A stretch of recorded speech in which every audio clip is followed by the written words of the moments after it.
Hello guys, আজকে আমি hair spa কেমন করে করতে হয় সেটা শেখাবো। তো প্রথমে আমি চুলগুলোকে ভিজিয়ে নিয়ে শ্যাম্পু করে নিয়ে 4টি সেকশনে ক্রিম লাগিয়ে নিয়েছি।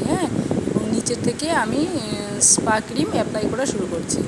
তো নিচের থেকে অল্প অল্প করে চুল নিয়ে সেকশন করে করে টোটাল চুলে পুরো সম্পূর্ণভাবে ক্রিমটা লাগিয়ে নিতে হবে। মাসাজ করে করে লাগানোর পরে 10 মিনিট হেড মাসাজ দিতে হবে।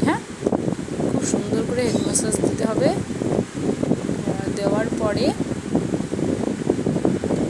তারপরে সেটাকে কমপ্লিট হয়ে যাবে হেড মাসাজ। তারপরে একটা স্টিমার মেশিন আছে, হেয়ার স্পা মেশিন, সেখানে 10 মিনিটই সেটাকে স্টিম নিতে হবে।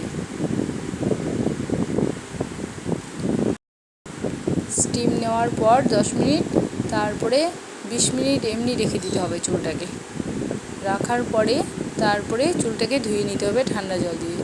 সম্পূর্ণ পরিষ্কারভাবে চুলটাকে ধুয়ে নেওয়ার পরে তারপরে সেখানে সিরাম অ্যাপ্লাই করে তারপরে হেয়ার ড্রায়ার দিয়ে আস্তে আস্তে হালকা হালকা করে ঠান্ডা হেয়ার ড্রায়ার দিয়ে শুকিয়ে নিতে হবে, যাতে যেটা বাতাসটা আসে সেটা যাতে ঠান্ডা হয়।